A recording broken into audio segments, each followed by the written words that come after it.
There is a dark truth about modern history that is rarely talked about. For America, wars were never only about survival, justice, or freedom. They were also about money. Every war was not just a battlefield where soldiers and weapons clashed. It was a massive stage of opportunity for the financial world.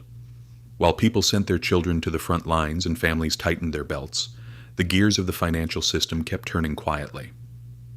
While blood was being shed, someone was making profit. America didn't just fight wars. It learned how to make money from them. It turned tragedy into a business model. And the foundations of the global financial order we live in today were built that way. To understand this, let's step back for a moment. The First World War erupted. Europe was on fire. Britain, France, Germany, millions of soldiers, endless ammunition, exhausted treasuries. America? At first it wasn't in the war, but from a distance it saw something very clearly: opportunity. American industry and banks stepped in. They became the arsenal of democracy and the source of credit. Wall Street giants, especially J.P. Morgan, arranged massive loans for Britain and France. American wheat, steel, coal, and weapons crossed the ocean. Billions of dollars. In the 1910s, those sums were large enough to overshadow even the federal budget, and all of it carried interest. Every artillery shell that exploded on the Western Front carried more than gunpowder. It carried debt notes written into the American financial system. By the time the U.S. officially entered the war in 1917, its financial system was already deeply involved. If Britain and France lost, Wall Street would lose too. National security and financial interests became intertwined. Liberty bonds were sold to the public. Debt papers marketed through patriotism. Posters, celebrities, campaigns. Even children saved their allowances to buy thrift stamps. For the first time in history, an entire nation was financially mobilized for war. But here's the truth. While small savers contributed a few dollars, the real winners were those sitting at the top.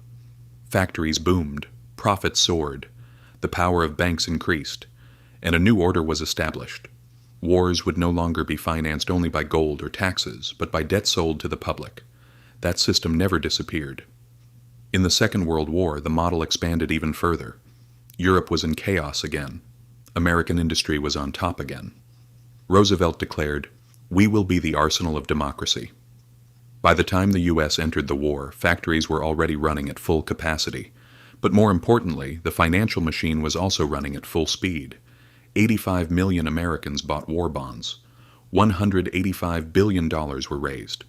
The formula was clear. Package sacrifice as investment, turn the public into lenders. Meanwhile, companies like Boeing, GM, and Ford shifted to military production. The government provided the money. Factories produced. Shareholders profited. War was no longer just a tragedy. It was an economic engine. And a silent revolution was happening in finance. The end of the gold standard. The dollar was no longer tied only to gold. It was tied to American power. 1944, Bretton Woods. The dollar became the world's reserve currency. The war that devastated Europe turned America into a financial superpower. The war machine wasn't just military. It was economic. And it didn't end after 1945. The Cold War began. Military spending never truly stopped. Economists called it military Keynesianism. War spending keeps the economy alive. A temporary measure turned into a permanent strategy. War became a structural part of the financial system, and a dangerous reality emerged. In a system where war generates profit, there's always an incentive for conflict. Defense companies profit. Banks profit. Politicians profit. The public? They pay through inflation, taxes, and debt. By the time the Vietnam War began, the system was fully established. Cost: over $100 billion. Human loss: massive. Military outcome: failure. But the financial gears kept turning. Companies sold weapons. Banks financed the debt. The public paid the bill. Guns and butter were pursued at the same time. The result: inflation and a collapsing monetary system. 1971. Nixon ended the gold standard. The dollar became fully fiat currency, money detached from metal. It was tied to power. Then came the oil crisis. The Petrodollar system was established. Oil would be sold exclusively in U.S. dollars. Even without gold, the American currency remained indispensable. Money and war were no longer separate topics. They were parts of the same system. 1991 Gulf War. It was short. But for defense and oil companies, it was a goldmine. The war was broadcast live. So were the profits. For military technology firms, war became a marketing campaign. Then came September 11th. And the war on terror began. The total cost of the wars in Afghanistan and Iraq, about $6 trillion. That money could have funded free education for generations. Infrastructure could have been rebuilt. Healthcare could have been transformed. But where did the money go? Defense giants, Lockheed Martin, Raytheon, Halliburton. The financing method was the same. Bonds were issued. Debt grew. Taxpayers paid. Here's the irony. The U.S. didn't win most of these wars militarily. It withdrew from Vietnam. Iraq fell into chaos. Afghanistan was abandoned. But financially, the wars never failed. Contracts were paid. Interest accumulated. Profits were recorded. War became profitable regardless of the outcome. The military-industrial complex that Eisenhower warned about in 1961 is now the system itself. The defense budget exceeds $800 billion annually. Industries depend on it.